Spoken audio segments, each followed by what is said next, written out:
শিলিগুড়ির ফুলবাড়িতে ভারত বাংলাদেশ সীমান্তে উত্তপ্ত পরিস্থিতির সৃষ্টি হলো সোমবার। ভুটানের ট্রাক চলাচলের বিরোধিতায় ভারতীয় ট্রাক মালিক এবং চালকেরা সীমান্তে পথ অবরোধ করে আন্দোলনে সামিল হয়েছেন।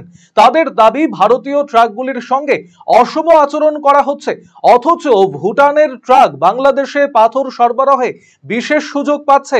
জানা গিয়েছে, ভারত থেকে বাংলাদেশে পাথর রপ্তানিতে ভুটানের ট্রাকগুলি সহজে সীমান্ত পার হয়ে যাচ্ছে, কিন্তু একই পণ্য রপ্তানিতে ভারতীয় ট্রাকগুলিকে নানান রকম জটিলতা এবং চালান সংক্রান্ত বিধিনিষেধের মুখোমুখি হতে হচ্ছে।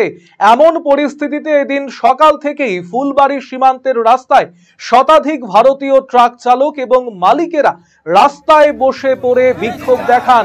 ফলে দুই দেশের মধ্যে প্রায় 2000 ট্রাক আটকে পড়েছে, যার জেরে ভুটানের ট্রাক চালকদেরও পড়তে হচ্ছে চরম বিপাকে।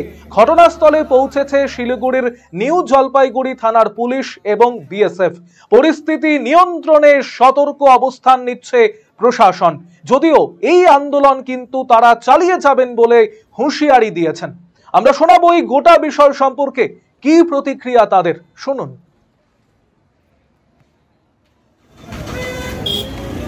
আমাদের এটা গতকাল থেকে আমরা চালু করছি। আমাদের হাঙ্গার স্ট্রাইক চলছে, সাথে ভুটান গাড়ি আজকের থেকে আমাদের একদম পুরোপুরি স্ট্রাইক করব। ভুটান গাড়ি আমাদের বাংলা বান্দা পোর্ট দিয়ে, ফুলবাড়ি পোর্ট দিয়ে আমরা বাংলাদেশে ঢুকতে দিব না। কারণটা হচ্ছে, গত 4 মাস ধরে আমাদের ইন্ডিয়ান গাড়ি বাংলাদেশে একটাও যায়নি। তার কারণ হচ্ছে, ভুটান গাড়ি প্রত্যেক দিন 200-250 করে বাংলাদেশে যাওয়ার কারণে। আমাদের কাছে বাংলাদেশের মেসেজ আছে, বাংলাদেশ থেকে খবর আছে, যেভাবে ভুটান গাড়ি যাচ্ছে এরকম যদি ভুটান গাড়ি যেতে থাকে আমাদের ইন্ডিয়ান মাল ওরা কোনোদিনও নিবে না।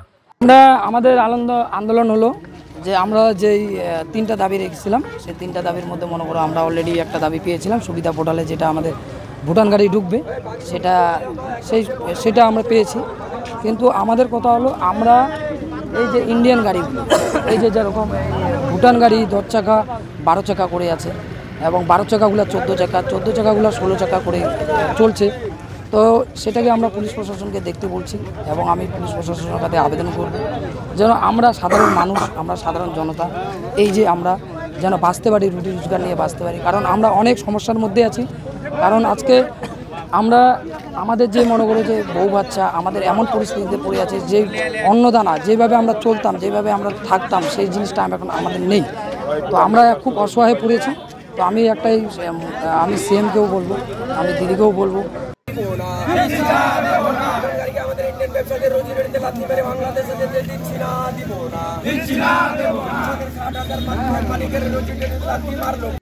রায়গঞ্জবাসীদের জন্য সুখবর। যারা দীর্ঘদিন ধরে জয়েন্টের ব্যথা এবং হাড়ের সমস্যায় ভুগছেন, তাদের জন্য রায়গঞ্জ দিশারিতে আসছেন আর.এন.টেকর হাসপাতালের জয়েন্ট রিপ্লেসমেন্টে ভারত বিখ্যাত অস্থিরোগ বিশেষজ্ঞ doctor Barun Dutta, MD, DNB.